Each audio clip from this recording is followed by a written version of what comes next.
Ditinggal suami tengah malam usai acara kantor saat aku hamil besar. Esoknya ia langsung dipecat. Ia tak tahu kalau malam itu bosnya mengantarku pulang. Halo Bunda, semoga Bunda semuanya dalam keadaan sehat dan bahagia ya. Sebelum masuk ke ceritanya, jangan lupa nyalakan subtitle dan absen terlebih dahulu ya. Bunda-bunda semua dari daerah mana saja? Jangan lupa like, komen, dan subscribe channel ini ya. Selamat menonton. Perutku yang semakin membesar membuatku sedikit kerepotan saat berjalan. Usia kandunganku sudah memasuki 8 bulan, dan setiap gerakan terasa begitu berat. Rasanya seperti membawa bola dunia yang terus bertambah berat setiap harinya. Aku sering sesak napas kalau berjalan terlalu cepat, dan punggung bagian bawah selalu terasa ngilu terutama jika aku terlalu lama berdiri atau duduk. Namun malam itu, Mas Gani, suamiku, memaksaku untuk ikut serta dalam acara kantornya. Ia datang ke kamar dengan wajah bersemangat, menunjukkan undangan yang baru saja ia terima dari sekretaris perusahaannya. Kamu harus datang, Dewu. Biar semua orang lihat kalau aku sudah berkeluarga, dan istriku sedang hamil anak pertama kita, katanya dengan nada memaksa sambil duduk di tepi ranjang. Matanya berbinar-binar, tapi aku bisa melihat ada sesuatu yang mengganjal di sana. Mungkin gengsi, mungkin keinginan untuk pamer pada rekan-rekannya bahwa ia juga punya kehidupan keluarga yang bahagia. Aku sebenarnya malas. Badanku pegal, dan aku lebih memilih beristirahat di rumah dengan berbaring sambil menonton televisi atau membaca buku parenting yang baru kubeli. Tapi Mas Gani terus mendesak hingga aku tak sanggup menolak. Ia bahkan sudah menyiapkan gamis hamil baruku yang belum sempat kupakai, mengelus perutku sambil berjanji akan menjagaku sepanjang acara berlangsung. Aku akan jagain kamu. Kok, gak bakal lama-lama. Paling 2 jam doang. Terus kita pulang. Aku janji gak akan ninggalin kamu sendiri. Janjinya dengan sungguh-sungguh, menatap mataku dengan kedua tangannya memegang pundakku. Aku yang polos dan masih percaya pada setiap kata-kata manisnya, mengangguk pasrah. Dengan berat hati, aku merapikan diri. Gaun hamil berwarna biru laut yang longgar kupadukan dengan selendang tipis berwarna krem agar terlihat sedikit lebih anggun. Wajahku sedikit kuberi bedak agar tidak terlihat pucat dan lipstik tipis warna merah muda supaya bibirku tidak kering. Aku mengusap perutku yang sesekali bergerak, mungkin bayi dalam kandungan ikut merasakan kegelisahanku. Mas Gani mengenakan kemeja batik lengan panjang dengan celana bahan hitam, lengkap dengan sepatu pantofel kesayangannya yang baru saja ia semir sampai mengilap. Ia terlihat tampan malam itu, dan untuk sesaat aku merasa beruntung menjadi istrinya. Kami berboncengan motor menuju hotel tempat acara kantornya diadakan. Angin malam menerpa wajahku, membuatku sedikit menggigil meskipun aku sudah mengenakan jaket tipis. Aku memeluk perutku erat-erat sepanjang perjalanan, berharap semuanya akan baik-baik saja. Sesampainya di sana, aku langsung merasakan keakraban di antara rekan-rekan kantor Mas Gani. Mereka menyambutku dengan ramah. Ada yang mengelus perutku tanpa sungkan, bertanya tentang jenis kelamin bayi yang ternyata perempuan, memberikan wejangan tentang parenting yang kadang lucu kadang serius. Beberapa ibu-ibu bahkan memberikan nomor telepon bidan langganan mereka, dan merekomendasikan susu ibu hamil yang bagus. Awalnya aku merasa canggung karena tidak mengenal satupun wajah di sana. Namun lambat laun mulai nyaman dengan keramahan mereka yang tulus. Aku duduk di kursi yang disediakan, menerima segelas jus jambu yang ditawarkan pelayan, dan mulai menikmati alunan musik yang dimainkan oleh band akustik di sudut ruangan. Pak Firman, bos Mas Gani, adalah orang pertama yang menyapaku malam itu. Usianya 34 tahun, tampan dengan kacamata tipis yang membuatnya terlihat cerdas dan berwibawa. Ia menyapaku dengan sopan, menanyakan kabar, dan mempersilakan aku menikmati hidangan yang tersedia di prasmanan. Sikapnya tenang dan tutur katanya halus, berbeda jauh dengan Mas Gani yang cenderung ceplas-ceplos dan kadang kurang sopan. Aku sempat berpikir sejenak, pantas saja ia menjadi bos di usia yang relatif muda, kematangan emosinya memang terlihat jelas. Selamat malam, Dewi. Terima kasih sudah bersedia hadir. Gani bilang istrinya sedang hamil besar. Saya sempat ragu mengundang. Tapi Gani bilang istri beliau memang ingin datang. Ucap Pak Firman sambil tersenyum hangat, menunjukkan lesung pipit di pipi kirinya.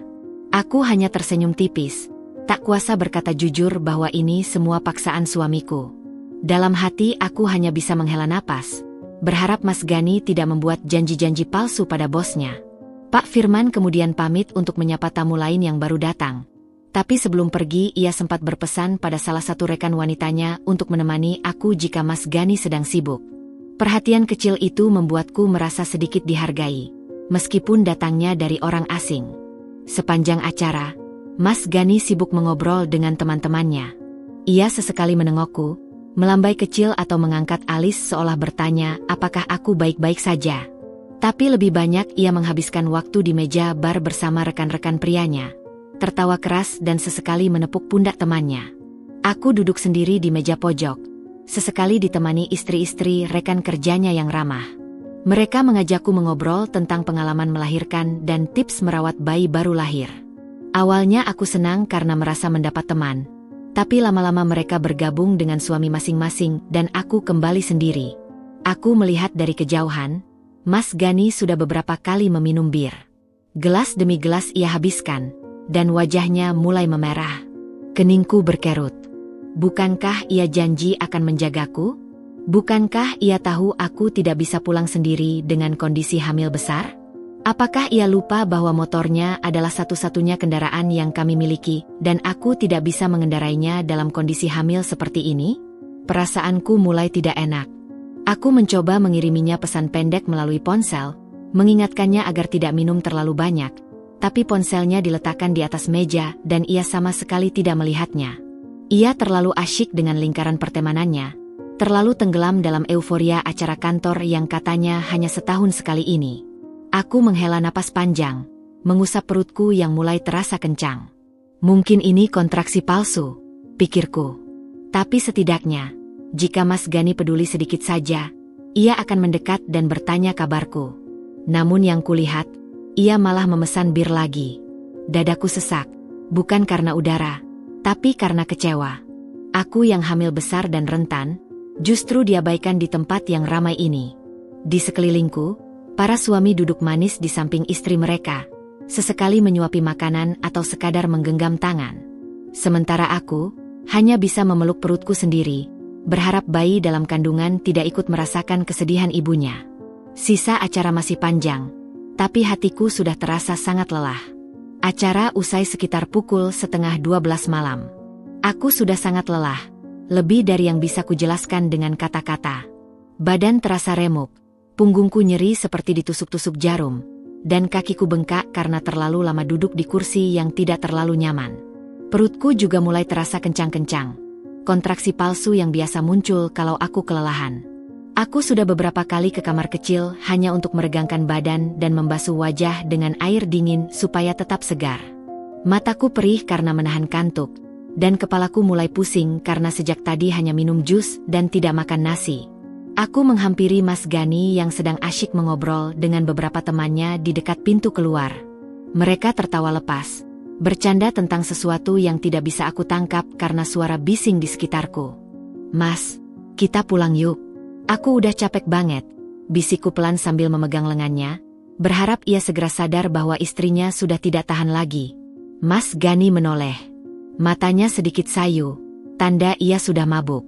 Napasnya bau alkohol, dan cara bicaranya sedikit peloh. "Sebentar lagi, Dewu. Ini lagi seru-serunya. Baru aja mulai obrolan asik nih," jawabnya dengan nada sedikit kesal karena diganggu. "Tapi mas, ini udah malam. Udah jam 11:30, mas." Perutku juga mulai kontraksi kecil.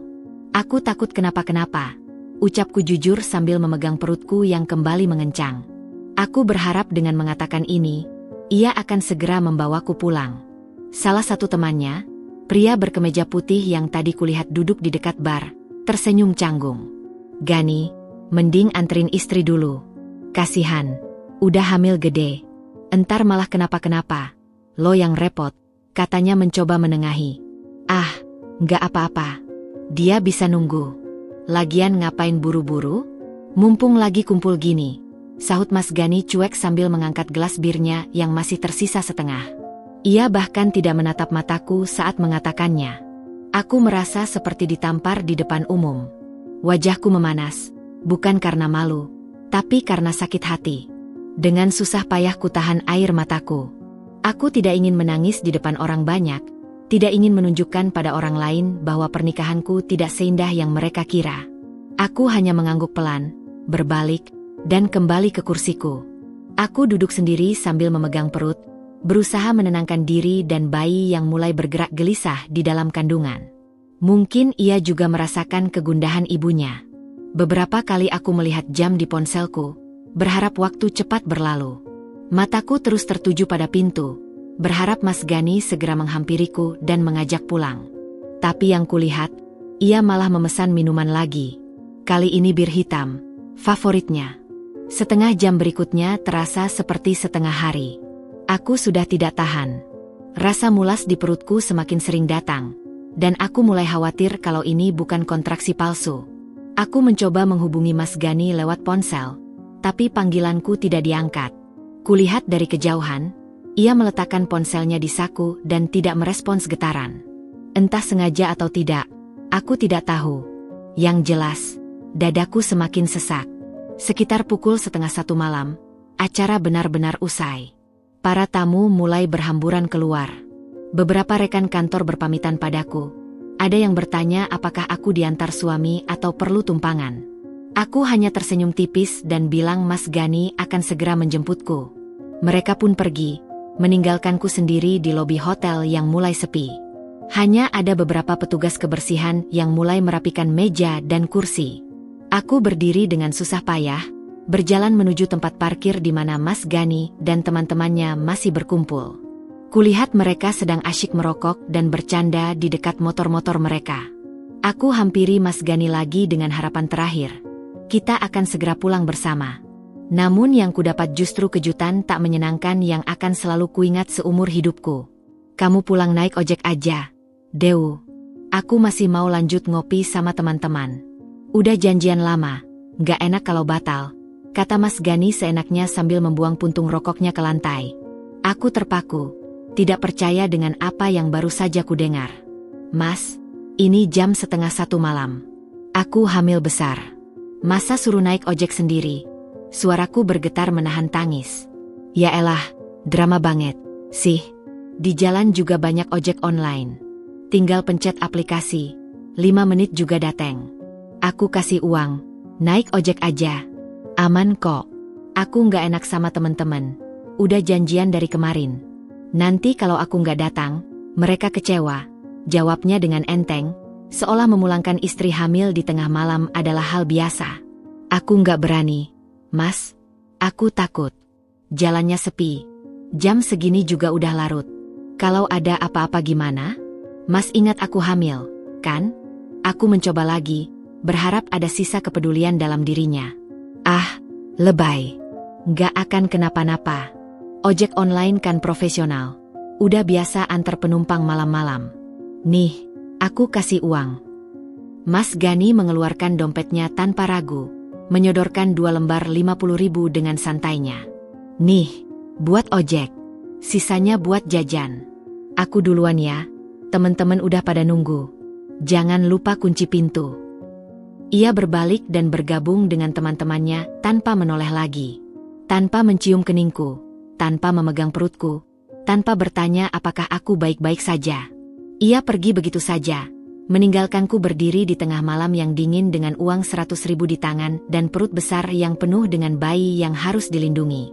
Aku berdiri membeku di tempat parkir hotel yang mulai sepi. Mataku basah, air mata mengalir deras tanpa bisa kubendung.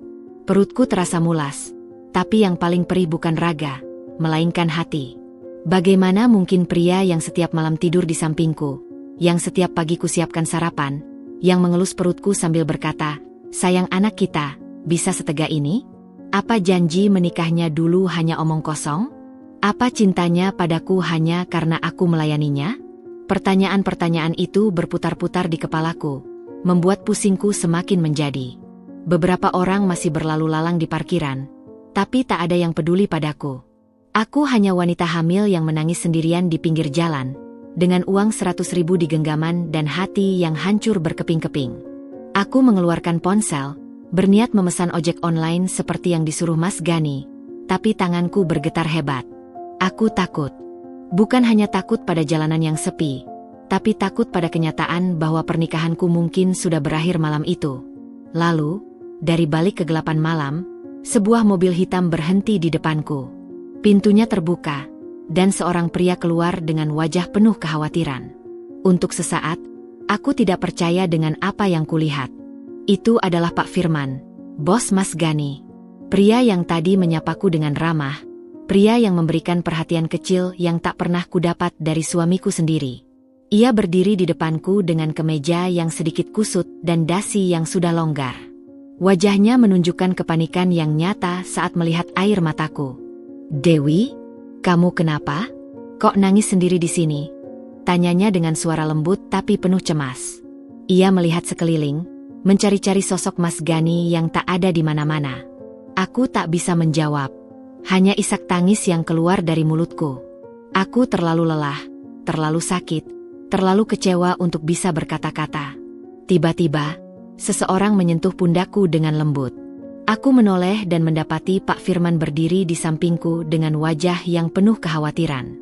Di tengah malam yang dingin dan sepi itu, kehadirannya terasa seperti secercah cahaya di tengah kegelapan yang menyelimutiku. Aku tidak tahu harus berkata apa. Mulutku terasa keluh dan hanya isak tangis yang bisa keluar. Pak Firman tidak terburu-buru. Ia hanya berdiri di sampingku dengan sabar, menungguku tenang. Sikapnya begitu kontras dengan Mas Gani yang beberapa menit lalu pergi begitu saja tanpa peduli. "Cuma capek, Pak." "Nggak apa-apa," jawabku terbata-bata sambil mengusap air mata dengan punggung tangan. Aku berusaha terlihat tegar meskipun hatiku hancur berkeping-keping. Tidak ingin terlihat lemah di depan orang lain, apalagi di depan bos suamiku sendiri. Pak Firman menatapku lekat-lekat. Matanya yang tajam di balik kacamata tipis itu seolah bisa membaca segala sesuatu yang tidak kukatakan. Lalu pandangannya beralih ke arah parkiran, mencari-cari sosok Mas Gani. Di kejauhan, samar-samar masih terlihat rombongan teman-teman Mas Gani yang sedang menyalakan motor mereka. Suara tawa mereka masih terdengar, bersahut-sahutan dengan suara deru mesin yang mulai dinyalakan. Mas Gani ada di antara mereka, tertawa lepas seolah tidak meninggalkan istrinya yang hamil besar di tengah malam. "Gani nggak antar kamu?" tanya Pak Firman lagi, meskipun sepertinya ia sudah tahu jawabannya. Nada suaranya berubah, tidak lagi lembut tapi lebih tegas dan sedikit tinggi. Ada nada tidak percaya bercampur kemarahan yang samar-samar kudengar. Aku hanya diam, menunduk, tidak sanggup menjawab. Rasanya terlalu memalukan untuk mengakui bahwa suamiku sendiri tega meninggalkanku di sini sendirian. Bahwa pria yang seharusnya melindungiku justru memilih bersenang-senang dengan teman-temannya. Air mataku kembali mengalir meskipun sudah kuseka beberapa kali.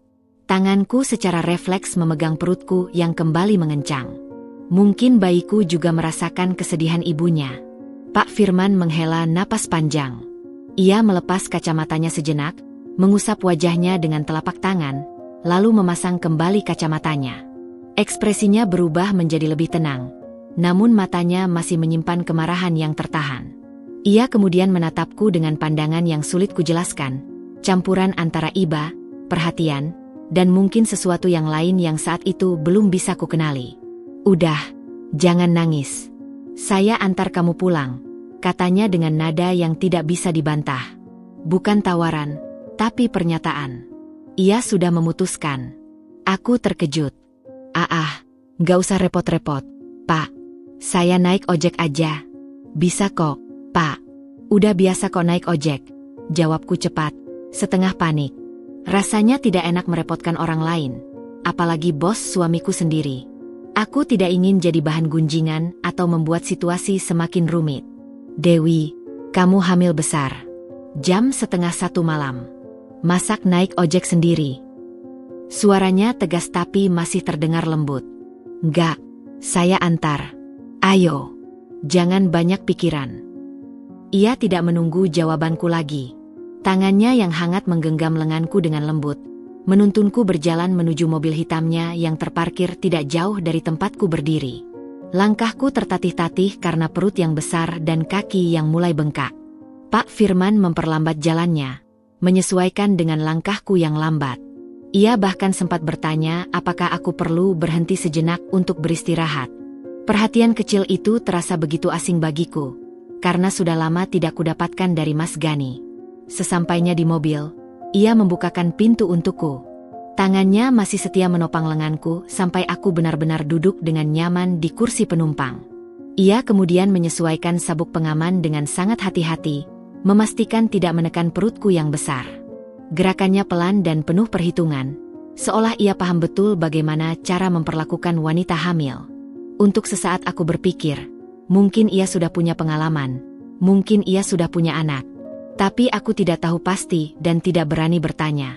Setelah pintu tertutup, ia masuk ke kursi pengemudi. Mobil melaju perlahan meninggalkan hotel. Sepanjang perjalanan, ia banyak diam.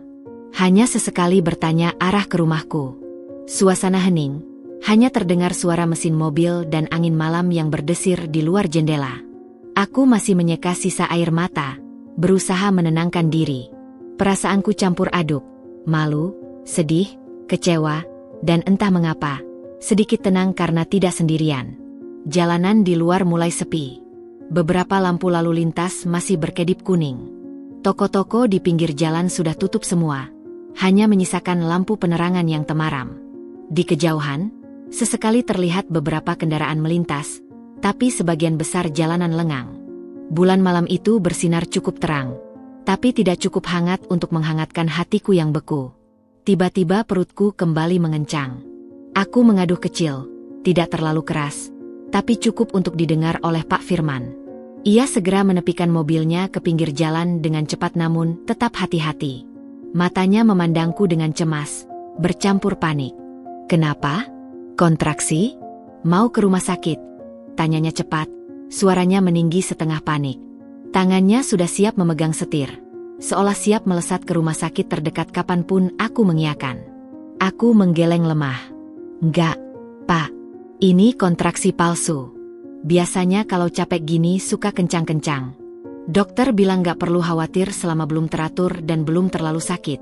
Jelasku pelan, mencoba menenangkannya. Tanganku mengusap-usap perut, berbisik pada bayi dalam kandungan agar tenang. Pak Firman menghela napas lega.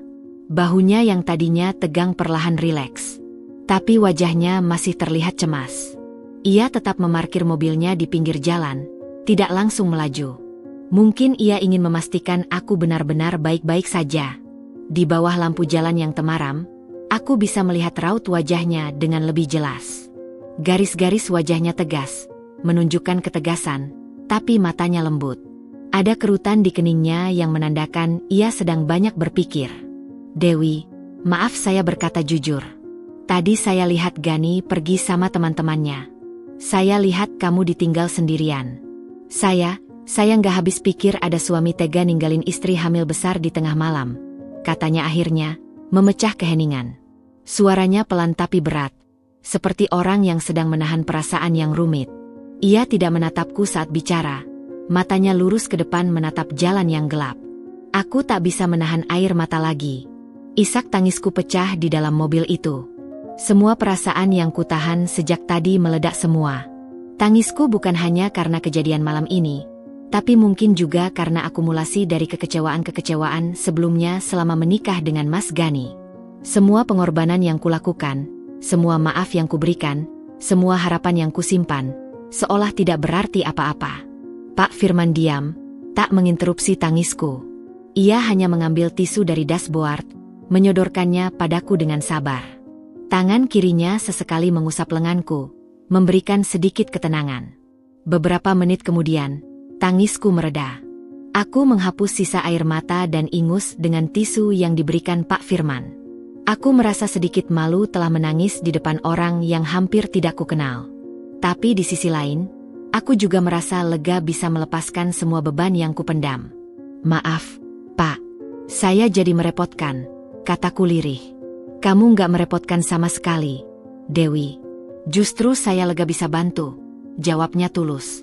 Mobil kembali melaju. Sisa perjalanan kami lewati dengan hening yang lebih nyaman. Tidak ada lagi kecanggungan, hanya ketenangan yang aneh tapi menenteramkan. Sesampainya di depan rumah kontrakanku yang sederhana, Pak Firman kembali turun. Ia mengantarku sampai ke pintu, memastikan aku bisa membuka pintu dengan baik. Di bawah lampu teras yang redup, kami berdiri berhadapan. Terima kasih, Pak Firman. Maaf sudah merepotkan malam-malam, ucapku lirih, menatapnya dengan mata yang masih sembab. Ia tersenyum, senyum yang hangat dan menenangkan. Nggak repot sama sekali. Justru saya lega bisa bantu. Saya nggak tega lihat kamu sendirian di situ.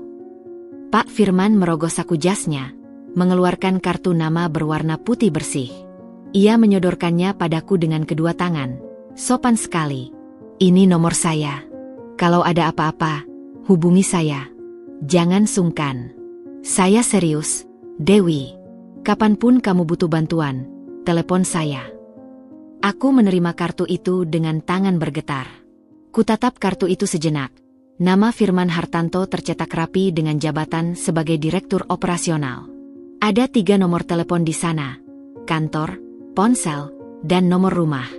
Aku mengangguk, menyimpan kartu itu di saku gamisku. Selamat malam, Dewi. Istirahat yang cukup. Jangan lupa minum susu dan istirahat. Besok kalau masih capek, nggak usah masak-masak dulu. Istirahat aja. Pesannya panjang lebar sebelum pergi. Aku hanya bisa mengangguk. Ia menungguku masuk dan mengunci pintu dari dalam. Baru kemudian pergi. Kudengar deru mobilnya menjauh, membawa pria baik hati itu kembali ke rumahnya. Malam itu aku menangis lagi. Tapi kali ini berbeda.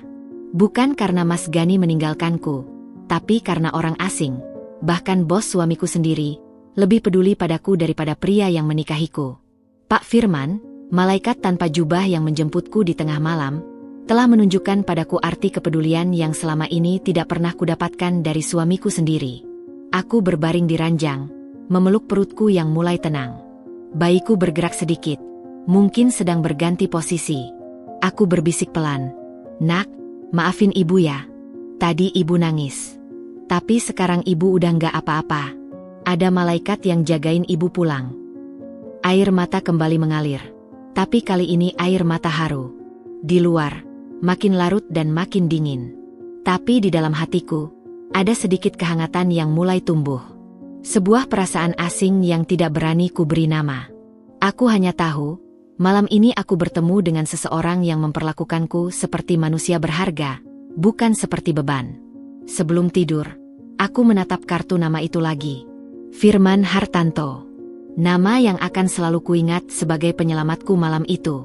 Aku menyimpannya di dalam Al-Quran kecil di nakasku, sebuah tempat khusus untuk barang-barang berharga. Dan mungkin, tanpa kusadari, namanya sudah mulai berharga di hatiku. Pagi harinya, sekitar pukul 9, Mas Gani pulang dengan mata sembab dan bau alkohol yang begitu menyengat. Ia masuk ke rumah dengan langkah sempoyongan, celananya kusut dan kemeja batiknya keluar dari celana.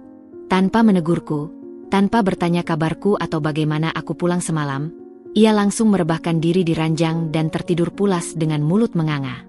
Aku hanya memandanginya dari pintu kamar, merasakan campuran antara amarah dan kekecewaan yang begitu dalam. Di tanganku masih tersisa uang 100.000 yang ia berikan semalam. Uang yang tidak sempat kupakai karena Pak Firman mengantarku pulang dengan gratis. Aku meletakkan uang itu di atas meja rias, tidak tahu harus diapakan. Aku sudah bangun sejak subuh meskipun hanya tidur beberapa jam.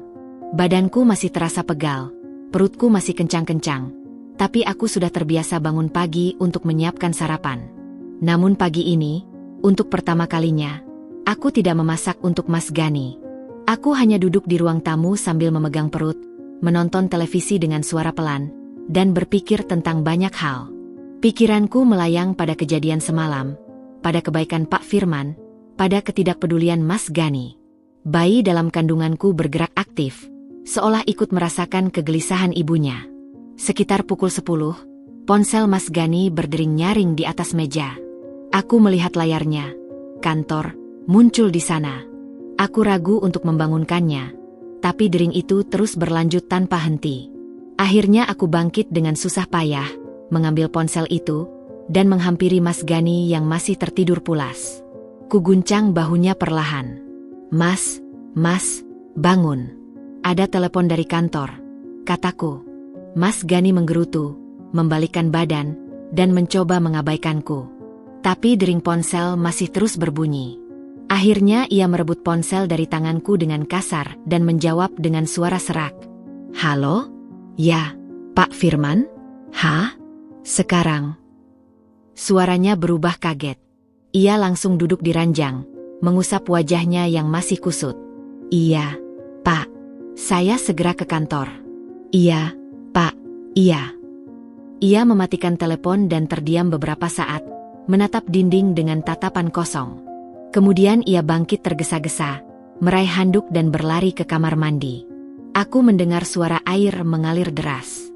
Dalam waktu singkat ia sudah keluar dengan handuk melilit di pinggang, langsung membuka lemari dan mengambil kemeja putih dan celana bahan. Ada apa, Mas? Kok dipanggil bos? Tanyaku pura-pura tidak tahu, meskipun dalam hati ada firasat buruk. Nggak tahu. Katanya ada urusan penting. Harus ke kantor sekarang. Jawabnya singkat sambil sibuk mengenakan kemeja. Tangannya sedikit gemetar saat memasang kancing. Ini pasti soal laporan bulan lalu. Kayaknya ada yang salah. Ia tak menatapku sama sekali selama bersiap. Setelah rapi, ia meraih kunci motor dan bergegas keluar. Sebelum berangkat, ia sempat berkata tanpa menoleh, "Nanti kita omongin soal semalam." Bos manggil. Pintu dibanting, meninggalkanku sendiri dengan perasaan campur aduk. Aku duduk kembali di ruang tamu, memeluk perutku. Ponselku diam saja, tidak ada pesan atau telepon masuk. Aku berpikir tentang Pak Firman, tentang apa yang akan terjadi. Apakah ia akan mengatakan pada Mas Gani bahwa ia mengantarku pulang? Apakah akan ada masalah? Perasaanku tidak enak. Tapi di sisi lain, ada sedikit kelegaan karena Mas Gani akhirnya harus bertanggung jawab atas perbuatannya. 2 jam berlalu. Aku sudah berganti posisi beberapa kali, dari duduk di sofa ke berbaring di dipan, lalu kembali duduk. Televisi tetap menyala tapi aku tidak benar-benar menonton. Pikiranku melayang kemana-mana. Aku membayangkan Mas Gani sedang duduk di kantor, berhadapan dengan Pak Firman. Apa yang mereka bicarakan? Apakah Pak Firman menanyakan tentang semalam? Apakah Mas Gani mengaku? Ataukah ia akan berbohong seperti biasanya? Sekitar pukul 12:30, aku mendengar suara motor berhenti di depan rumah. Suara langkah kaki yang berat mendekati pintu. Mas Gani masuk dengan wajah pucat pasi, berbeda sekali dengan saat ia pergi tadi pagi. Wajahnya yang biasanya ceria dan percaya diri, kini terlihat kosong dan lelah. Ia duduk lemas di kursi, tak berkata apa-apa. Dasinya sudah longgar, kemejanya kusut, dan matanya menerawang jauh. Aku menghampirinya pelan. "Kenapa, Mas?" Tanyaku lirih. "Dipecat," jawabnya lirih, hampir tidak terdengar. Matanya menatap lantai, tidak berani menatapku. Aku terkejut, meskipun sebenarnya tidak sepenuhnya. Tapi tetap saja, mendengar kata itu diucapkan langsung membuat dadaku berdegup kencang. "Loh, kenapa?" Katanya kemarin kerjaan Mas baik-baik aja. Mas Gani menggeleng lemah. "Nggak tahu." Katanya ada pertimbangan dari manajemen. "Masa aku dikasih surat pemutusan hubungan kerja tanpa peringatan dulu? Ini nggak adil." Suaranya mulai naik, tapi masih terdengar lemas. "Mereka bilang ini keputusan manajemen puncak. Nggak bisa diganggu-gugat. Aku bahkan nggak dikasih kesempatan buat jelasin apa-apa." Aku diam. Dalam hati, samar-samar aku mulai memahami. Tapi aku tak ingin berprasangka buruk. Mungkin saja ini memang murni masalah kinerja. Tapi mengapa baru sekarang?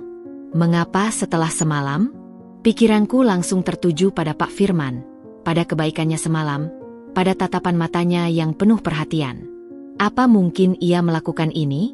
Apa mungkin ia memecat Mas Gani karena kejadian semalam? Mas Gani terus meracau. Ia mengomel panjang lebar tentang ketidakadilan, tentang bagaimana ia sudah bekerja keras selama 3 tahun di perusahaan itu, tentang target yang selalu ia capai, tentang lembur yang tak pernah ia hitung. Tak sekalipun ia bertanya tentang kabarku, tentang perutku, tentang bagaimana aku sampai pulang semalam. Ia sibuk dengan dirinya sendiri, dengan kekesalannya, dengan kekecewaannya. Ia bahkan tidak menyadari bahwa istrinya yang hamil besar ini mungkin juga punya perasaan, mungkin juga punya cerita tentang semalam. Pokoknya aku akan protes. Ini nggak masuk akal. Pasti ada yang salah. Mungkin ada yang fitnah aku. teriaknya sambil mondar-mandir di ruang tamu sempit itu. Aku akan datang lagi besok. Minta penjelasan langsung ke Pak Firman. Dia nggak bisa seenaknya gini. Aku hanya diam, duduk di sofa sambil mengusap perut yang mulai terasa tegang. Bayiku bergerak aktif, mungkin ikut merasakan stres yang melingkupi rumah kecil ini. Aku berusaha tenang, menarik napas panjang-panjang, tapi sulit sekali di tengah situasi seperti ini. Hari-hari berikutnya berjalan dengan berat. Mas Gani mengurung diri di rumah, jarang bicara, dan kalau bicara isinya hanya umpatan tentang ketidakadilan hidup. Ia mulai sering marah-marah tanpa sebab, memarahiku jika makanannya tidak enak, jika rumah tidak rapi, jika pakaiannya belum disetrika. Aku yang sedang hamil besar harus melayaninya seperti pembantu. Badanku semakin berat, perutku semakin besar, tapi ia tak pernah menawariku bantuan. Bahkan untuk sekadar mengambilkan air minum pun ia malas. Aku sering menangis diam-diam di kamar mandi, menatap bayanganku di cermin, wajah pucat, mata sembab, perut besar, dan bertanya pada diriku sendiri, sampai kapan aku harus bertahan? Pernikahan ini terasa seperti penjara, dan Mas Gani bukan lagi suami yang dulu ku kenal saat pacaran. Dulu ia perhatian, lembut, selalu menanyakan kabarku. Sekarang, aku seperti tidak ada. Suatu sore, saat Mas Gani sedang tidur siang, ponselku berdering. Sebuah nomor asing. Aku ragu mengangkatnya, tapi deringnya terus berlanjut. Akhirnya aku menjawab dengan suara pelan. Halo, selamat sore. Apakah ini Dewi? Suara di seberang terdengar familiar. Jantungku langsung berdegup kencang. Iya, betul. Ini siapa, ya? Tanyaku, meskipun sebenarnya aku sudah tahu. Ini Firman. Maaf mengganggu sore-sore. Saya hanya mau pastikan kamu baik-baik saja. Tadi pagi saya lihat Gani begitu. Saya khawatir kamu kenapa-kenapa. Suaranya lembut, penuh perhatian. Aku bisa membayangkan wajahnya yang serius di balik kacamata itu. Dadaku berdebar lebih kencang. Aku melihat ke arah kamar tidur, memastikan Mas Gani masih tertidur. Saya baik-baik saja, Pak. Terima kasih banyak. Makasih udah nanyain. Syukurlah. Ada jeda sejenak. Aku bisa mendengar napasnya di seberang, seperti ia sedang berpikir keras. Dewi, saya tahu ini mungkin tidak pantas, dan saya tidak bermaksud ikut campur urusan rumah tangga orang. Tapi melihat apa yang terjadi semalam, saya hanya ingin kamu tahu, kamu pantas diperlakukan lebih baik dari itu. Jauh lebih baik. Aku tak bisa berkata apa-apa selain berterima kasih. Suaraku bergetar. Makasih, Pak. Makasih banyak. Kalau ada apa-apa, kamu bisa hubungi saya. Janji? Nggak usah sungkan. Saya serius, Dewi. Iya, Pak. Terima kasih. Setelah telepon berakhir, aku duduk termenung lama sekali. Ada kehangatan aneh di dada, tapi juga perasaan bersalah yang menggelayuti. Mas Gani adalah suamiku, meskipun ia bersikap buruk semalam dan hari-hari ini. Tapi kata-kata Pak Firman terus terngiang di kepalaku. Kamu pantas diperlakukan lebih baik dari itu. Apakah aku pantas? Apakah selama ini aku menerima perlakuan buruk karena aku menganggapnya biasa? Mungkin inilah saatnya aku mulai berpikir tentang diriku sendiri, tentang bayiku, tentang masa depan yang lebih baik. Malam itu, saat Mas Gani tidur mendengkur di sampingku, aku menatap langit-langit kamar dan berbisik pelan, "Ya Allah, beri aku petunjuk. Beri aku kekuatan." Air mata mengalir lagi, tapi kali ini air mata harapan. Mungkin ada jalan keluar dari semua ini. Mungkin ada kehidupan yang lebih baik setelah semua air mata ini. Aku tak tahu apa yang akan terjadi, tapi satu hal yang kupastikan, aku tidak akan terus-menerus menjadi korban. Untuk bayiku, aku harus kuat. Untuk diriku sendiri, aku harus berani. 1 bulan berlalu sejak malam itu, sejak Mas Gani dipecat, sejak pertemuan tak terdugaku dengan Pak Firman. Hidup terasa seperti roller coaster yang tak pernah berhenti. Mas Gani semakin sering marah, semakin sering menyalahkanku atas segala hal. Ia frustrasi menganggur, melampiaskan kekesalannya padaku setiap hari. Kadang karena masakan yang terlalu asin, kadang karena rumah yang tidak rapi, kadang karena aku terlalu lelah untuk melayaninya. Aku sering menangis diam-diam di kamar mandi, menatap bayangan wajahku di cermin yang semakin pucat dan kurus meskipun perutku semakin besar. Keluarga besarku di kampung tak tahu apa-apa. Setiap kali ibu menelepon, aku selalu berkata baik-baik saja. Mas Gani baik, Bu. Sayang banget sama aku. Lagi sibuk cari kerja baru soalnya. Aku pandai berbohong demi menutupi aib rumah tangga.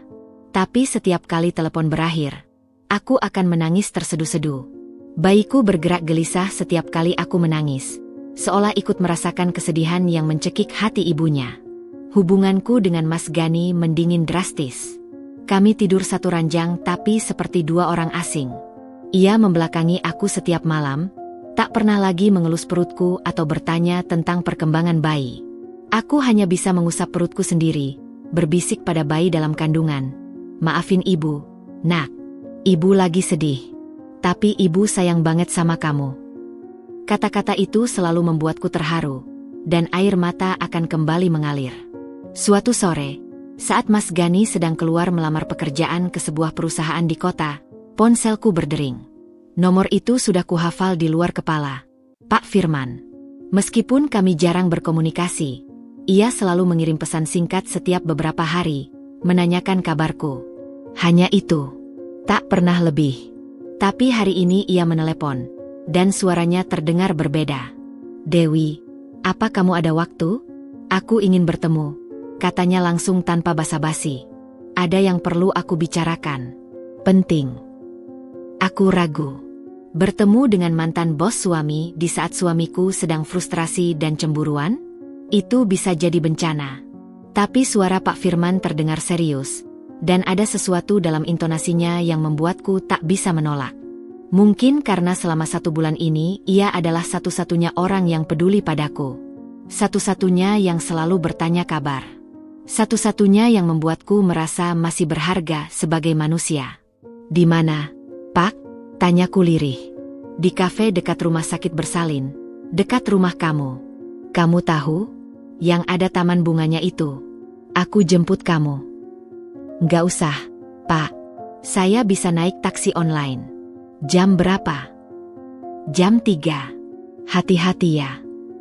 Aku matikan telepon dan segera bersiap. Aku memilih gamis hamil warna hijau army yang longgar, memastikan tidak terlalu mencolok. Rambutku kusanggul asal. Wajahku hanya kuberi pelembab tipis. Aku pamit pada tetangga kalau mau periksa kehamilan, alasan yang aman. Dengan perut besar begini, tak ada yang curiga kalau aku ke dokter. Taksi online mengantarku ke kafe itu. Begitu turun, aku melihat Pak Firman sudah duduk di pojok taman, di bawah pohon rindang. Ia tersenyum melihatku, melambai kecil. Aku berjalan menghampirinya dengan hati berdebar. Kafe ini sepi sore itu. Hanya ada beberapa pengunjung yang duduk jauh. Suasana teduh dan tenang, cocok untuk bicara serius. Pak Firman berdiri saat aku tiba, menarik kursi untukku dengan sopan. Ia memesankan jus alpukat tanpa menanyakan, seolah sudah hafal apa yang biasa ku minum. Perhatian kecil itu membuat hatiku menghangat. Terima kasih sudah mau datang, Dewi. Aku tahu ini mungkin berisiko, ucapnya memulai pembicaraan. Aku hanya mengangguk, menunggu. Pak Firman menghela napas panjang. Ia melepas kacamatanya, mengusap lensanya dengan kain yang diambil dari saku, lalu memasangnya kembali. Matanya menatapku serius. Dewi, aku harus jujur. Ada satu hal yang mungkin perlu kamu ketahui. Tentang pemecatan Gani. Jantungku berdegup kencang. Iya, Pak. Aku yang memecat Gani. Bukan karena alasan performa kerja. Meskipun sebenarnya memang belakangan ini kerjanya memang menurun. Tapi yang membuatku marah, sangat marah, adalah karena ia meninggalkanmu malam itu. Aku tercekat. Meskipun sudah menduga, mendengarnya langsung dari mulut Pak Firman membuatku terkejut. Dadaku sesak. Pak Firman. Dengar dulu, Dewi. Biar aku jelaskan, potongnya lembut. Aku nggak bisa diam saat melihat istri hamil ditinggal suaminya di tengah malam. Itu tidak manusiawi. Dan sebagai pemimpin di kantor, aku merasa bertanggung jawab jika salah satu karyawanku punya moral yang buruk. Karena cepat atau lambat, itu akan merusak tim. Itu akan merusak budaya perusahaan. Aku tidak bisa membiarkan pria seperti itu bekerja di perusahaanku. Air mataku mulai menggenang. Tapi Pak, itu urusan rumah tangga saya. Bukan urusan kantor. Itu urusan kemanusiaan, Dewi. Suaranya tegas. Malam itu aku lihat kamu. Aku lihat perempuan hamil besar ditinggal sendirian. Aku lihat air matamu. Aku dengar suaramu yang bergetar. Dan aku tahu, aku harus melakukan sesuatu. Bukan sebagai bos, tapi sebagai manusia. Aku diam. Tak sanggup berkata-kata. Aku tahu ini mungkin keterlaluan. Mungkin aku terlalu ikut campur. Tapi Dewi, aku nggak menyesal. Dari situ aku mulai banyak mikir. Malam itu aku lihat kamu. Wanita hamil besar tapi tetap berusaha tegar. Kamu nggak ngeluh, nggak marah, meskipun jelas-jelas disakiti. Kamu bahkan masih bilang terima kasih saat aku antar pulang. Kamu minta maaf karena repotin aku. Padahal kamu nggak salah apa-apa. Ia menunduk, menatap meja di depannya. Dan aku jadi sering kepikiran kamu. Bukan karena kasihan. Tapi karena aku lihat sesuatu yang berharga. Sesuatu yang selama ini aku cari tapi nggak pernah kutemukan. Aku diam membeku. Jantungku berdegup kencang. Hampir menembus dada. Ini tidak mungkin terjadi. Ini tidak seharusnya terjadi. Aku tahu ini nggak pantas. Kamu masih istri orang. Tapi aku nggak mau munafik. Aku suka kamu, Dewi. Dan aku hanya ingin kamu tahu. Bukan untuk mempengaruhimu. Bukan untuk mengharapkan balasan. Hanya agar kamu tahu bahwa di luar sana ada orang yang menghargaimu. Ada orang yang melihatmu sebagai perempuan berharga. Bukan sebagai pembantu yang bisa diperlakukan seenaknya. Tak ada kata-kata yang mampu keluar dari mulutku. Yang ada hanya air mata yang mengalir deras. Aku menangis. Tapi kali ini bukan karena sedih. Aku menangis karena untuk pertama kalinya dalam waktu yang lama, seseorang mengatakan hal-hal indah tentang diriku. Seseorang melihatku sebagai sesuatu yang berharga. Pak Firman menyodorkan tisu, seperti malam itu di mobil. Maaf kalau aku keterlaluan. Tapi aku nggak bisa terus memendam ini. Aku nggak minta kamu balas perasaanku. Aku hanya ingin jujur. Karena kejujuran itu penting. Terutama untuk orang yang kita sayangi. Aku menghapus air mata. Berusaha menenangkan diri. Pak Firman, saya nggak tahu harus bilang apa. Ini semua terlalu tiba-tiba. Iya, aku paham. Nggak apa-apa. Kamu nggak perlu jawab apa-apa sekarang. Aku hanya ingin kamu tahu. Dan kalau suatu saat nanti kamu butuh teman bicara, butuh bantuan, aku akan selalu ada. Nggak berubah. Kami duduk cukup lama di kafe itu, berbicara tentang banyak hal. Pak Firman bercerita tentang masa lalunya, tentang pernikahannya yang gagal karena istrinya selingkuh, tentang kesepian yang ia rasakan meskipun sukses secara karir. Aku bercerita tentang mimpiku, tentang bayiku, tentang betapa lelahnya aku dengan pernikahan yang tak bahagia. Percakapan itu mengalir begitu alami, seperti dua teman lama yang bertemu setelah sekian lama berpisah. Sore mulai gelap saat aku pamit pulang. Pak Firman memaksa mengantarku, tapi aku menolak. Terlalu berisiko jika ada tetangga yang melihat. Akhirnya ia memanggilkan taksi online dan memastikan aku masuk dengan selamat. Sebelum pintu taksi tertutup, ia berbisik, "Jaga diri, Dewi. Kamu kuat. Ingat itu." Sepanjang perjalanan pulang, pikiranku kacau balau. Perasaanku campur aduk antara bahagia, bingung, takut, dan bersalah. Di satu sisi, ada kehangatan yang tak bisa kupungkiri saat bersama Pak Firman. Di sisi lain, aku masih istri Mas Gani, meskipun ia memperlakukanku dengan buruk. Aku bergulat dengan perasaanku sendiri, bertanya pada hati mana yang harus kudengar. Malam itu, saat Mas Gani tidur mendengkur di sampingku, aku menatap langit-langit kamar dan bertanya pada Tuhan, apa ini jalan MU? Apa kau kirimkan dia untuk menyelamatkanku? Tak ada jawaban, hanya suara dengkuran Mas Gani dan gerakan bayi dalam perutku yang seolah menjawab dengan caranya sendiri. Aku mengusap perutku, berbisik, "Nak, ibu sedang bingung. Tapi ibu janji, apapun yang terjadi, ibu akan selalu melindungi kamu. Ibu akan memilih yang terbaik untuk kita." Air mata kembali mengalir. Tapi kali ini air mata harapan yang tercampur ketakutan. Esok harinya, aku bangun dengan tekad baru. Entah apa yang akan terjadi, aku harus kuat. Untuk bayiku, untuk diriku sendiri. Dan mungkin, untuk seseorang yang mulai mengisi relung hatiku tanpa kusadari. 2 tahun sudah berlalu sejak malam itu. Sejak perceraianku dengan Mas Gani, sejak kehidupanku berubah total. Jika dulu aku hanya Dewi, wanita hamil yang ditelantarkan di tengah jalan, kini aku adalah Dewi yang telah melewati badai dan menemukan daratan baru. Hidup memang penuh misteri, pikirku sambil menatap Aira yang sedang asyik bermain balok di ruang tamu. Matanya yang bulat dan lesung pipit di pipi kirinya. Lesung pipit yang sama seperti milik Pak Firman, mengingatkanku setiap hari bahwa Tuhan selalu punya rencana indah di balik setiap air mata. Mas Gani dan aku resmi bercerai saat kandunganku menginjak 9 bulan. Prosesnya tidak mudah, penuh dengan pertengkaran dan saling tuduh. Ia menuduhku berselingkuh dengan Pak Firman, meskipun saat itu hubungan kami masih murni pertemanan dan kepedulian. Ia marah, mengamuk, merusak beberapa perabot rumah. Tapi anehnya, saat sidang cerai, ia tak banyak protes. Malah sepertinya lega bisa bebas dariku. Mungkin ia sudah lelah dengan pernikahan yang tak pernah ia hargai, atau mungkin ia sudah menemukan pengganti. Entahlah. Yang jelas, 3 bulan setelah cerai, kabar itu sampai padaku. Mas Gani menikah lagi. Dengan wanita yang katanya ia temui di aplikasi kencan beberapa minggu setelah perceraian kami. Saat mendengar kabar itu, aku tidak marah. Aku hanya tersenyum getir. Ternyata selama ini akulah yang bertahan pada pernikahan yang tak pernah ia jaga.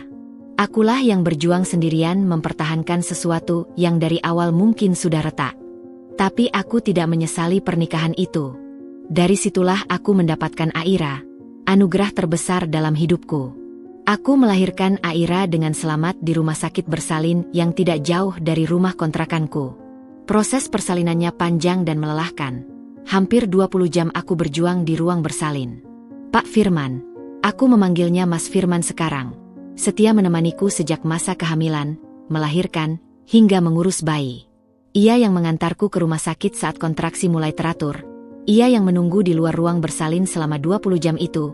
Ia yang pertama kali menggendong Aira setelah aku. Ia yang memotong tali pusar dengan tangan sedikit gemetar. Saat itu, meskipun statusnya belum jelas, ia sudah bertindak seperti ayah bagi Aira. Bidan sempat bertanya, "Ini suaminya, Bu?" Aku tersipu malu, tapi Mas Firman menjawab dengan tenang, "Saya calon suaminya. Insya Allah segera." Bidan itu tersenyum, dan tidak bertanya lagi. Aku hanya bisa menatapnya dengan mata berkaca-kaca. Selama masa nifas, Mas Firman menyewa seorang tetangga untuk membantu merawatku dan Aira. Ia sendiri datang setiap sore sepulang kerja, membawa makanan bergizi, susu, popok, dan segala keperluan bayi. Ia belajar mengganti popok, belajar menyuapi Aira saat aku capek, belajar menggendong bayi dengan benar. Pernah suatu kali Aira menangis tengah malam dan aku kewalahan. Tanpa pikir panjang, aku meneleponnya. Ia datang setengah jam kemudian dengan mata masih ngantuk, tapi langsung mengambil alih Aira dan menenangkannya. Saat itu aku sadar, pria ini benar-benar tulus. Bukan hanya padaku, tapi juga pada anakku. Tak ada status yang jelas antara kami selama setahun pertama setelah perceraian. Ia tidak pernah memaksaku, tidak pernah mendesak. Ia hanya terus ada, setia seperti bayangan di bawah sinar matahari. Kadang kami bertemu untuk sekadar makan malam, kadang ia mengajakku dan Aira jalan-jalan ke taman, kadang hanya duduk di teras rumah sambil ngobrol sampai larut. Hubungan kami berkembang alami, tanpa tekanan, tanpa ekspektasi. Aku belajar percaya lagi pada cinta, pelan-pelan, seperti orang yang belajar berjalan setelah lama patah kaki. Keluargaku di kampung awalnya kaget saat tahu aku bercerai. Ibu menangis terseduh-seduh di telepon, bertanya apa salahnya hingga pernikahan kandas di tengah jalan.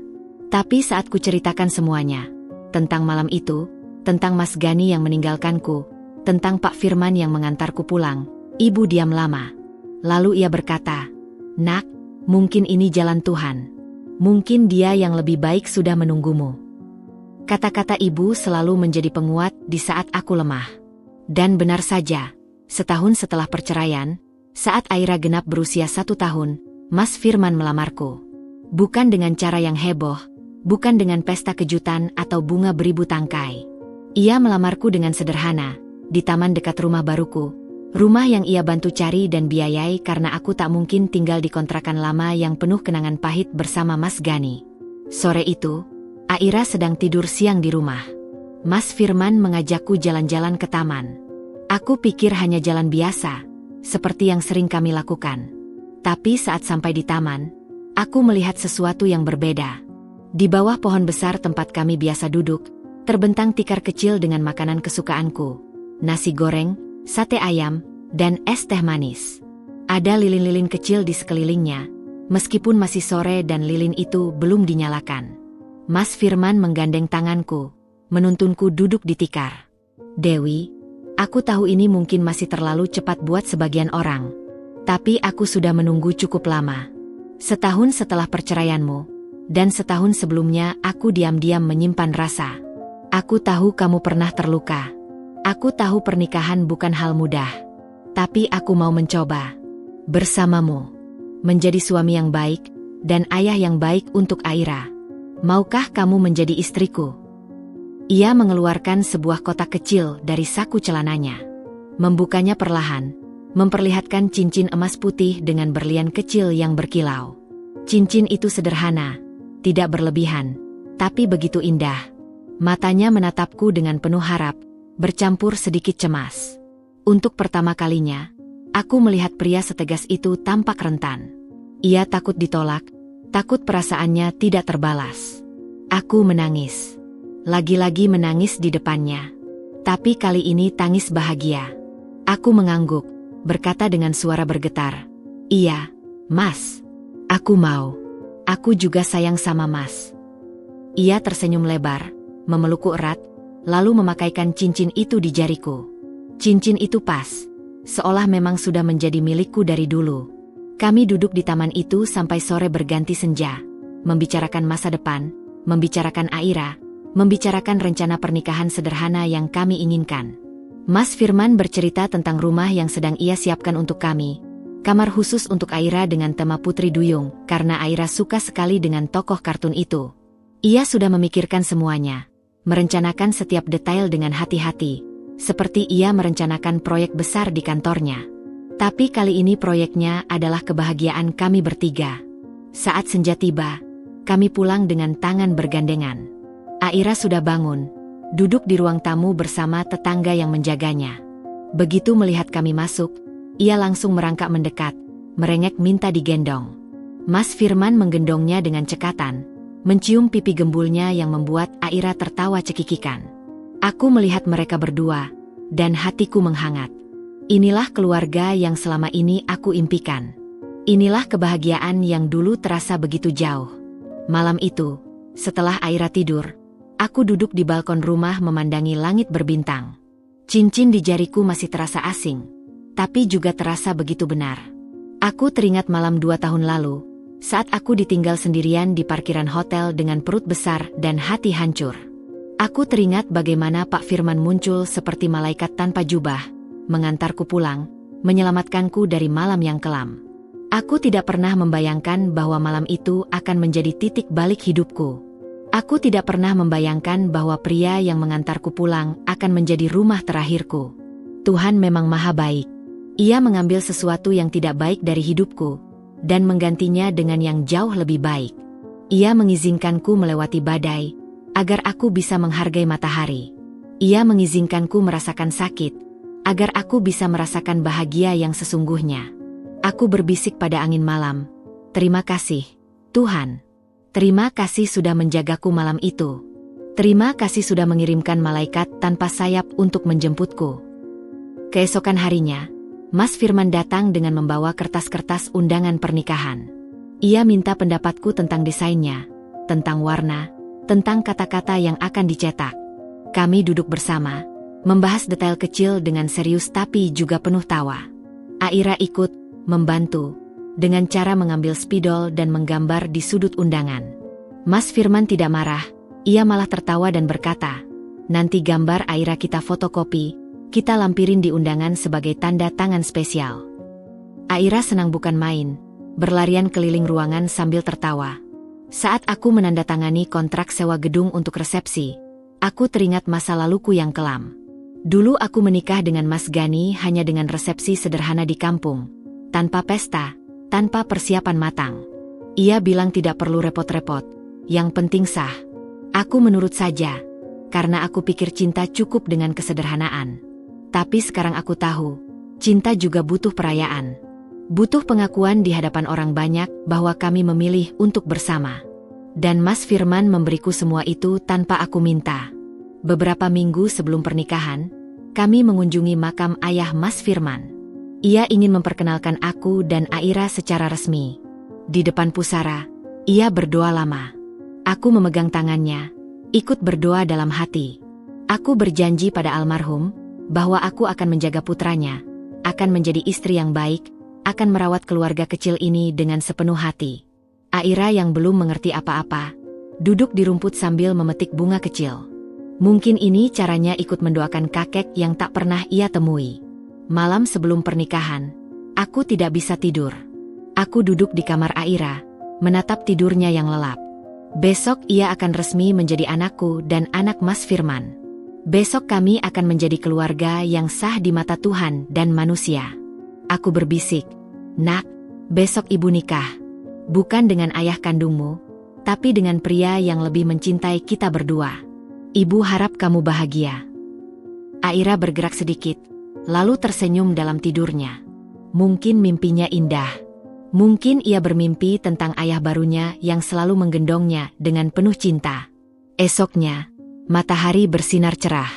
Hari pernikahanku dengan Mas Firman tiba. 2 tahun setelah perceraian dengan Mas Gani, 2 tahun setelah malam yang mengubah segalanya. Aku bersiap dengan hati berdebar, tapi bukan debar cemas, melainkan debar bahagia. Ibu datang dari kampung untuk merias aku. Ia menangis saat melihatku dalam gaun putih, bukan karena sedih tapi karena haru. "Nak, ibu senang kamu akhirnya bahagia," bisiknya sambil memelukku. Aira, putri kecilku yang sekarang berusia 1,5 tahun, berjalan tertatih memegang ujung gaun putihku. Ia mengenakan gaun kecil berwarna krem dengan pita di rambutnya yang tipis. Ia tersenyum dengan pipi tembamnya, tidak mengerti apa yang terjadi tapi ikut senang karena semua orang tersenyum padanya. Ia adalah bunga kecil dalam pernikahan ini, saksi bisu bahwa cinta bisa tumbuh dari puing-puing kehancuran. Hari ini aku menikah dengan Mas Firman. 2 tahun setelah perceraian dengan Mas Gani, 2 tahun setelah malam yang mengubah segalanya. Aku berdiri di pelaminan dengan gaun putih sederhana tapi elegan, karya seorang desainer lokal yang ditemukan Mas Firman. Gaun itu tidak terlalu mewah, tapi jatuhnya sempurna di badan, menutupi dengan anggun setiap lekuk tubuhku yang sudah kembali normal setelah melahirkan. Di kepalaku, mahkota kecil bersemat dengan manik-manik mutiara yang berkilau lembut di bawah lampu. Aku merasa seperti putri dalam dongeng, meskipun dongengku dimulai dari air mata.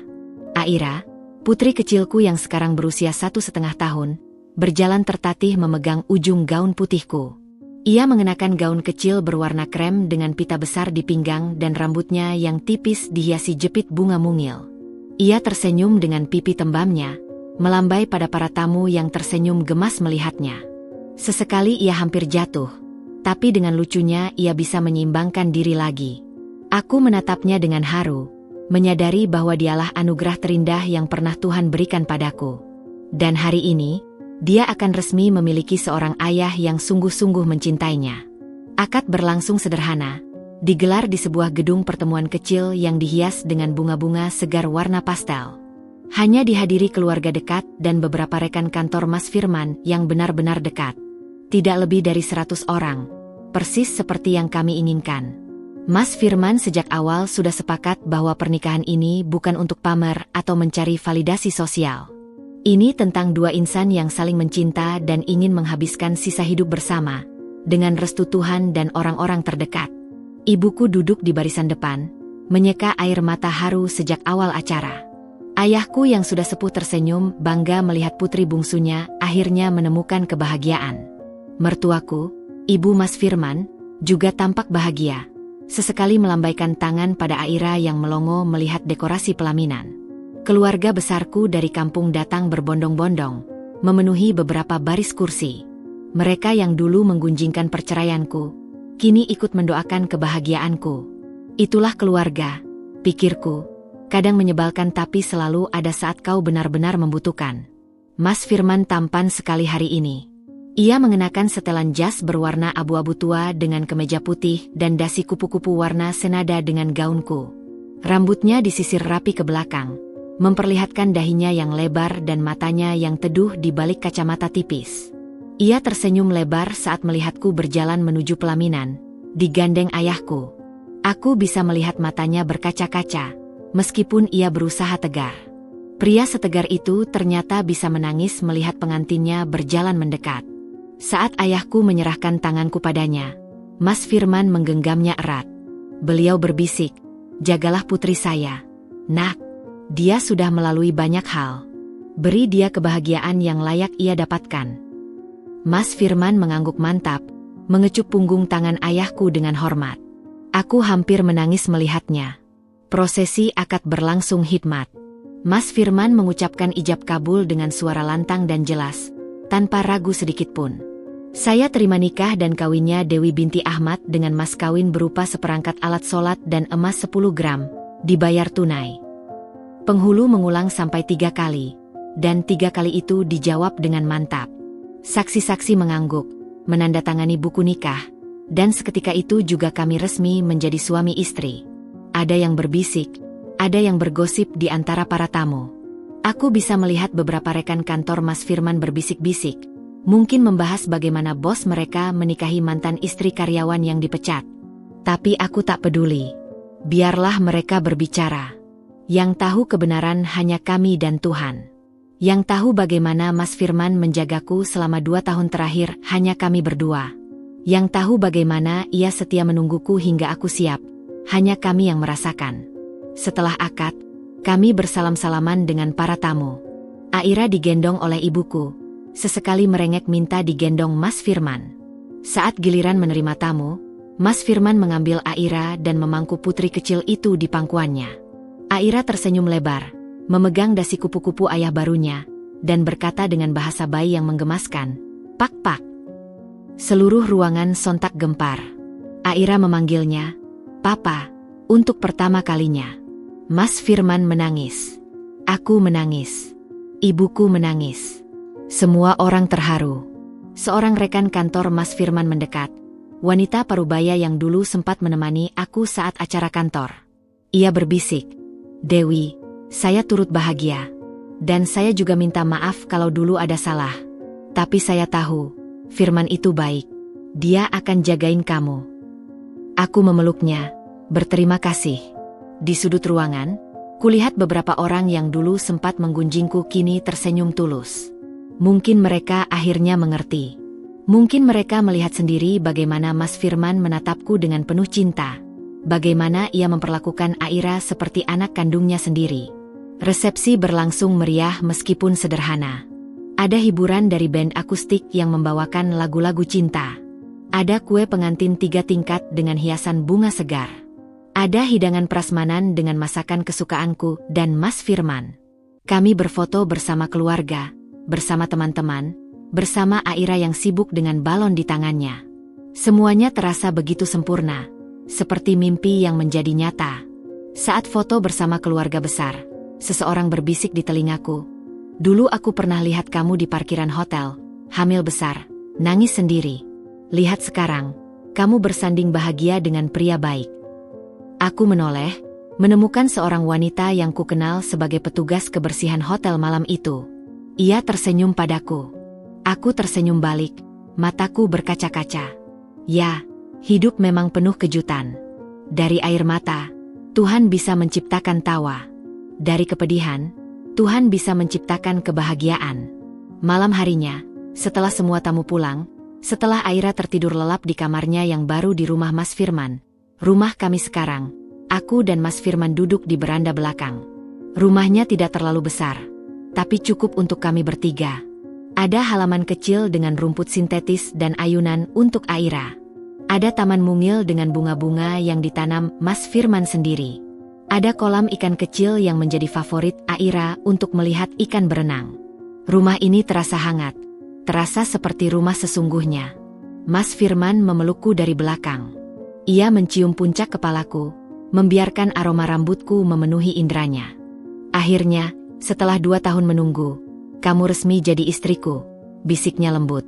Aku tersenyum, bersandar di dadanya yang bidang.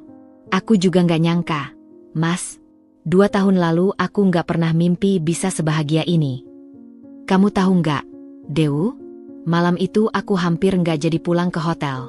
Mobilku sudah melaju beberapa meter, tapi entah kenapa aku merasa ada yang ganjil. Aku putar balik, dan aku lihat kamu duduk sendiri di pinggir parkiran, menangis. Dan aku tahu, aku harus melakukan sesuatu. Aku nggak bisa pergi begitu saja. Aku mengangkat wajah, menatapnya. Dan kau memecatnya, sahutku tersenyum kecil. Mas Firman tertawa pelan. Aku nggak menyesal, sama sekali nggak menyesal, katanya tegas. Bukan karena kamu, tapi karena itu keputusan yang benar secara moral. Seorang pria yang tega meninggalkan istrinya hamil besar di tengah malam, dia nggak pantas bekerja di perusahaanku. Dia nggak pantas dipercaya memegang tanggung jawab apapun. Dan ternyata, keputusan itu membawaku padamu. Itu bonus yang tidak pernah aku duga. Aku tersenyum, matanya berkaca-kaca. Mas, terima kasih sudah menjemputku malam itu. Kalau nggak ada Mas, mungkin aku masih bertahan dalam pernikahan yang menyakitkan. Mungkin aku nggak akan pernah tahu rasanya dihargai. Ia mengecup keningku lembut. Terima kasih sudah mau pulang bersamaku malam itu. Terima kasih sudah percaya padaku. Terima kasih sudah mau menungguku selama ini. Di luar, hujan turun rintik-rintik, membasahi taman kecil yang baru saja kami tanami bunga. Udara malam terasa sejuk, tapi di dalam pelukannya aku merasa hangat. Aira tertidur pulas di ranjang bayinya, dengan boneka kelinci pemberian Mas Firman yang setia menemaninya. Dan aku, wanita yang pernah diturunkan suami di tengah jalan saat hamil besar, kini berada di tempat yang tepat, di pelukan pria yang tepat, di rumah yang tepat. Aku menatap langit malam yang sesekali terlihat di sela-sela awan. Bintang-bintang bertaburan, bersinar terang seolah ikut merayakan kebahagiaanku. Dalam hati aku berbisik, terima kasih, Tuhan. Terima kasih sudah menjagaku malam itu. Terima kasih sudah mengirimkan malaikat tanpa sayap untuk menjemputku. Dan terima kasih sudah mempertemukanku dengan cinta sejati setelah air mata yang begitu panjang. Keesokan paginya, aku bangun dengan perasaan berbeda. Ada secercah cahaya matahari masuk melalui celah gorden, menyinari wajah Mas Firman yang masih tertidur pulas di sampingku. Aku tersenyum, mengamati wajahnya yang tenang. Untuk pertama kalinya dalam waktu yang lama, aku bangun tanpa perasaan cemas. Tanpa beban. Tanpa takut akan hari yang akan dijalani. Aku merasa aman, merasa dicintai, merasa berharga. Aku turun dari ranjang dengan hati-hati, menuju kamar Aira. Putri kecilku sudah bangun, duduk di ranjangnya sambil memeluk boneka kelinci. Begitu melihatku, ia langsung merengek minta digendong. Aku menggendongnya, membawanya ke dapur untuk membuat sarapan. Tapi ternyata Mas Firman sudah bangun lebih dulu. Ia sedang sibuk di dapur, membuat pankek dengan bentuk-bentuk lucu. Ada pankek bentuk kelinci, bentuk beruang, bentuk bunga. Aira bertepuk tangan senang. Papa buatkan Aira sarapan, kata Mas Firman sambil menggendong Aira dan mendudukannya di kursi tinggi khusus. Ia menyuapi Aira dengan sabar, sesekali membersihkan mulut Aira yang belepotan dengan sirup. Aku hanya berdiri di pintu dapur, menyaksikan mereka dengan hati yang menghangat. Inilah yang selama ini aku impikan. Seorang suami yang hadir, seorang ayah yang peduli, sebuah keluarga yang utuh.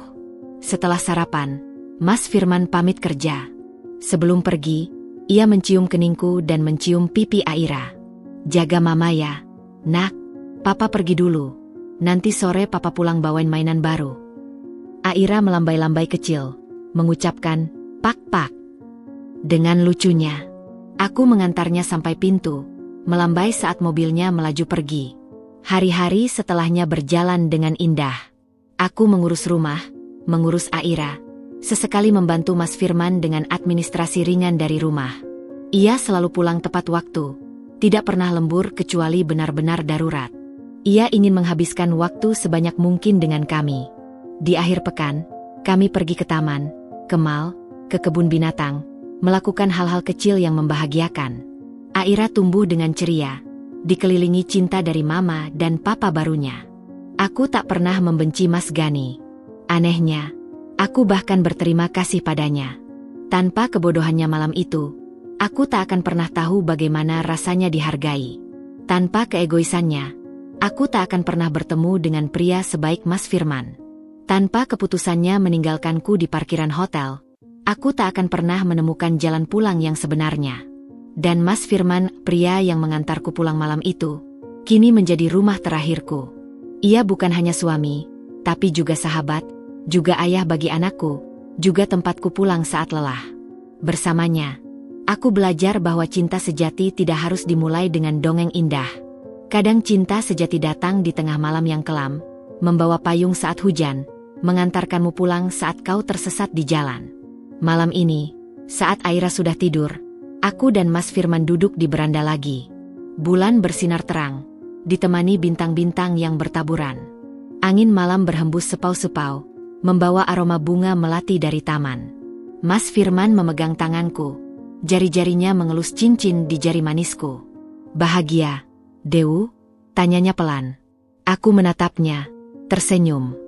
"Bahagia banget, Mas. Kayak mimpi. Ini nyata, sayang. Dan akan terus nyata selama kita bersama." Ia mengecup punggung tanganku. Aku bersandar di pundaknya, menikmati kehangatan malam. Dalam hati aku berbisik, "Terima kasih, Mas Gani, sudah menurunkanku di tengah jalan malam itu. Tanpa itu, aku tak akan pernah diantarkan pulang oleh pria yang kini menjadi cinta sejatiku." Mungkin Tuhan memang punya cara unik untuk mempertemukan dua hati yang tepat. Kadang melalui air mata, kadang melalui kepedihan, kadang melalui malam-malam kelam yang membuatmu hampir putus asa. Tapi percayalah, di ujung semua itu, ada cahaya yang menunggumu. Ada malaikat tanpa jubah yang siap menjemputmu pulang. 3 bulan sudah kami menjalani hidup sebagai suami istri. Kebahagiaan terasa begitu sempurna, hingga suatu siang yang cerah, teleponku berdering dengan nomor asing. Biasanya aku tidak mengangkat nomor tak dikenal. Tapi entah mengapa hari itu ada firasat yang menggerakkan tanganku untuk menjawab. "Halo, Assalamualaikum," sapaku sopan. "Dewi, ini aku." Suara di seberang membuat jantungku seketika berhenti berdetak. Mas Gani, mantan suamiku. Suara yang sudah 2 tahun tidak kudengar. Suara yang dulu setiap malam ada di sampingku, kini terdengar begitu asing dan menimbulkan getaran aneh di sekujur tubuhku. Aku diam beberapa saat, mencoba menenangkan detak jantung yang tiba-tiba berpacu kencang. "Ada perlu apa?" tanyaku sedatar mungkin, meskipun tanganku sudah mulai gemetar memegang ponsel.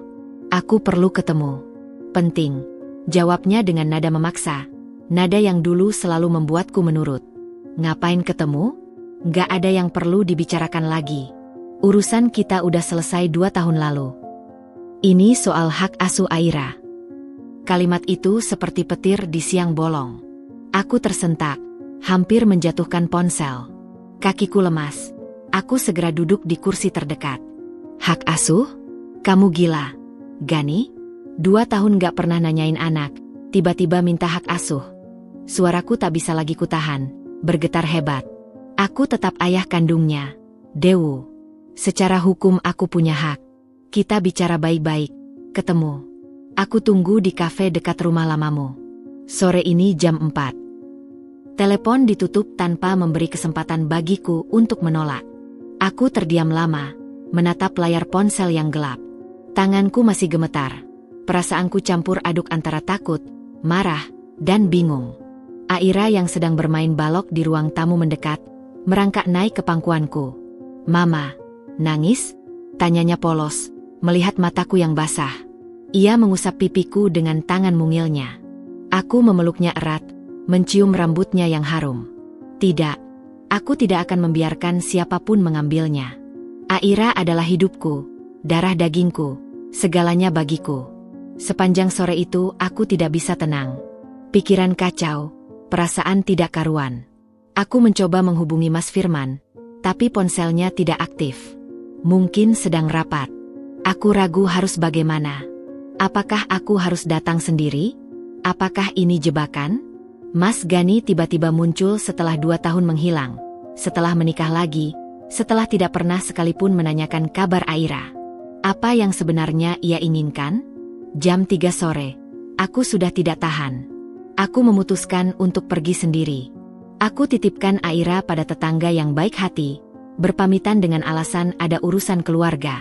Dengan perasaan was-was, aku naik taksi online menuju kafe yang disebutkan Mas Gani. Sepanjang jalan, doa tak henti kupanjatkan. Ya Allah, lindungi aku dan Aira. Beri aku kekuatan. Jangan biarkan kejahatan menguasai. Kafe itu sama seperti dulu, tidak banyak berubah. Aku melihat Mas Gani sudah duduk di pojok, memesan kopi. Penampilannya berbeda. Dulu ia selalu tampak lusuh, tapi kini ia rapi dengan kemeja batik dan celana bahan. Rambutnya disisir ke belakang, wajahnya lebih segar. Hidupnya tampak membaik. Lalu mengapa ia tiba-tiba menggangguku? Aku duduk di hadapannya tanpa basa-basi. Ada apa? Langsung saja. Mas Gani tersenyum. Senyum yang dulu bisa membuatku luluh. Tapi kini, senyum itu hanya membuatku muak. Halo, Dewu. Lama nggak ketemu. Kamu makin cantik. Buang-buang waktu, Gani. Langsung ke inti. Ia menghela napas, menatapku dengan pandangan yang sulit kutebak. Baiklah, langsung. Aku ingin Aira. Aku ingin hak asuhnya. Darahku mendidih. Kamu gila? 2 tahun gak pernah nanyain anak, tiba-tiba minta hak asuh? Kamu pikir aku ini apa? Mesin tiket? Suaraku mulai tinggi, menarik perhatian beberapa pengunjung lain. Tenang, Dewu. Jangan emosi. Dengar dulu, katanya mencoba menenangkan. Aku sekarang udah mapan. Punya usaha kecil-kecilan, cukup sukses. Istriku sekarang gak bisa hamil. Dewu, kata dokter, kemungkinannya kecil. Jadi kami ingin Aira. Aku akan rawat dia baik-baik, kasih dia pendidikan bagus. Dia berhak punya ayah dan ibu yang utuh. Utuh? Kamu bilang utuh? Aku hampir tertawa histeris. Dulu saat aku hamil besar, kamu tinggalin aku di tengah malam. Kamu pergi main sama teman-temanmu, sementara aku hujan-hujanan di parkiran. Sekarang kamu bicara soal hak asuh? Ayah macam apa kamu? Mas Gani memasang wajah bersalah, tapi matanya tidak menunjukkan penyesalan. Aku akui dulu aku salah. Tapi itu dulu. Sekarang aku berubah. Aku mau jadi ayah yang baik buat Aira. Kamu nggak berhak menghalangi aku. Aku nggak berhak? Aku ibunya. Yang mengandung dia 9 bulan, yang melahirkan dia, yang begadang tiap malam saat dia sakit, yang memberinya ASI, yang mengajarinya jalan dan bicara. Kamu di mana saat itu? Kamu sibuk dengan hidup barumu, dengan istri barumu. Sekarang baru muncul setelah 2 tahun? Terima kasih, nggak usah. Secara hukum aku punya hak, Dewu. Aku bisa bawa ini ke pengadilan. Kamu sekarang kan udah nikah lagi, sama bosku dulu. Aku bisa bilang kamu selingkuh. Itu alasan perceraian kita. Hakim bisa memihakku. Aku terpana. Ancaman itu begitu keji. Mas Gani benar-benar berubah menjadi monster yang tak kukenal. Kamu tega, Gani. Aira itu anakmu sendiri. Darah dagingmu. Masa kamu mau jadikan dia alat balas dendam? Aku nggak dendam. Aku cuma mau yang terbaik buat Aira. Kamu pikir anak itu baik tumbuh dengan ayah tiri? Apa dia akan diperlakukan baik? Aku ayah kandungnya. Aku berhak merawatnya. Mas Firman lebih baik dari kamu 1000 kali lipat. Dia yang mengantar aku melahirkan saat kamu entah di mana. Dia yang begadang saat Aira demam. Dia yang menggendong Aira saat mimisan. Dia yang mengajarinya makan sendiri. Kamu nggak berhak sebut diri kamu ayah. Mas Gani tersenyum sinis. Itu kata kamu. Tapi di mata hukum, aku ayah kandungnya. Dan aku akan perjuangkan hakku. Pertemuan itu berakhir tanpa kesepakatan. Aku pulang dengan perasaan hancur, menangis sepanjang jalan. Sesampainya di rumah, aku mengambil Aira dari tetangga dan memeluknya erat-erat. Aira bingung, tapi ia hanya diam sambil membelai rambutku. Malam harinya, Mas Firman pulang dan menemukanku masih duduk termenung di kamar Aira. Wajahku sembab, matanya bengkak. Ia langsung panik. "Dewu, kenapa? Ada apa? Sakit?" "Aira kenapa?" tanyanya cemas sambil memelukku. Aku tak mampu berkata-kata. Hanya isak tangis yang bisa keluar. Mas Firman membimbingku ke ruang tamu, meninggalkan Aira yang sudah tidur. Ia menyiapkan teh hangat, duduk di depanku, memegang kedua tanganku. "Sekarang cerita, sayang. Ada apa? Kamu bikin aku takut," katanya lembut tapi tegas. Dengan terbata-bata, aku menceritakan semuanya. Tentang telepon Mas Gani, tentang pertemuan di kafe, tentang ancaman hak asuh, tentang tuduhan selingkuh yang mungkin ia layangkan. Mas Firman mendengarkan dengan seksama. Wajahnya berubah dari cemas menjadi tegang, lalu marah. Aku bisa melihat otot rahangnya mengeras, tanda ia sedang menahan emosi. "Dia berani datang lagi?" Setelah 2 tahun, suaranya berat. Aku mengangguk. "Dia mau Aira, Mas. Katanya istrinya nggak bisa hamil. Dan dia mengancam akan membawa ini ke pengadilan. Bilang aku selingkuh sama Mas." Mas Firman berdiri, berjalan mondar-mandir di ruang tamu. Ia menarik napas panjang beberapa kali, berusaha menenangkan diri. Aku tahu ia marah, sangat marah. Tapi ia berusaha mengendalikannya demi aku. "Mas, aku takut. Aku nggak bisa kehilangan Aira. Dia hidupku, isakku." Mas Firman berhenti mondar-mandir, lalu duduk di sampingku. Ia menarikku ke dalam pelukannya. "Dengar, sayang. Kita akan hadapi ini bersama. Aku nggak akan biarkan siapapun mengambil Aira dari kita. Aku sayang Aira seperti anak kandungku sendiri. Dia anakku. Dan aku akan lawan Gani sampai titik darah penghabisan. Tapi dia ayah kandung, Mas. Secara hukum." "Diam dulu, sayang. Biar aku pikirkan. Yang penting sekarang kamu tenang. Jangan stres, nanti sakit. Kita cari jalan keluar bersama. Ada pengacara kenalanku. Dia spesialis kasus keluarga. Kita konsultasi besok pagi." Aku mengangguk, meskipun rasa takut masih menggerogoti. Malam itu, Mas Firman tidak tidur. Ia duduk di ruang kerja, menelepon sana-sini, mencari informasi, menghubungi pengacara. Aku beberapa kali terbangun dan melihat lampu ruang kerjanya masih menyala. Pria itu berjuang untukku, untuk Aira, untuk keluarga kecil kami. Keesokan paginya, kami pergi ke kantor pengacara. Pengacara itu, Pak Rudi, adalah teman kuliah Mas Firman. Ia mendengarkan ceritaku dengan saksama, sesekali mencatat sesuatu di buku. Setelah aku selesai bercerita, ia berpikir lama. Ini kasus menarik. Secara hukum, ayah kandung memang punya hak untuk mengajukan hak asuh. Tapi ada beberapa hal yang bisa kita gunakan sebagai senjata, jelas Pak Rudi. "Senjata apa?" tanya Mas Firman cepat. "Pertama, bukti bahwa selama 2 tahun terakhir, Mas Gani tidak pernah menjalankan kewajibannya sebagai ayah. Tidak ada kontak, tidak ada nafkah, tidak ada kunjungan. Itu bisa jadi bukti bahwa ia tidak peduli pada anaknya. Kedua, bukti bahwa Ibu Dewi adalah pengasuh utama Aira sejak lahir. Ketiga, bukti bahwa Mas Firman telah berperan sebagai ayah selama ini. Dan keempat." Ia berhenti sejenak. "Rekaman percakapan kemarin. Apa ibu merekamnya?" Aku menggeleng. "Tidak, Pak. Saya panik." "Sayang sekali. Tapi tidak apa-apa. Kita bisa kumpulkan bukti-bukti lain. Saksi juga penting. Tetangga, bidan, dokter anak, semua yang bisa bersaksi bahwa Ibu Dewi dan Mas Firman yang merawat Aira." Aku menghela napas lega. Masih ada harapan. Pak Rudi melanjutkan. "Untuk tuduhan selingkuh, itu bisa dibantah. Karena perceraian Ibu Dewi dan Mas Gani terjadi setelah Mas Gani dipecat, dan hubungan ibu dengan Mas Firman baru terjalin setelah perceraian, itu wajar. Tidak ada bukti perselingkuhan. Jadi dia hanya mengancam, tapi belum tentu punya bukti." Sepulang dari kantor pengacara, aku merasa sedikit lebih tenang. Tapi di dalam hati, aku tahu perang sesungguhnya belum dimulai. Mas Gani tidak akan menyerah mudah. Ia sudah menunjukkan taringnya. 2 minggu kemudian, surat panggilan pengadilan benar-benar datang. Mas Gani menggugat hak asuh Aira.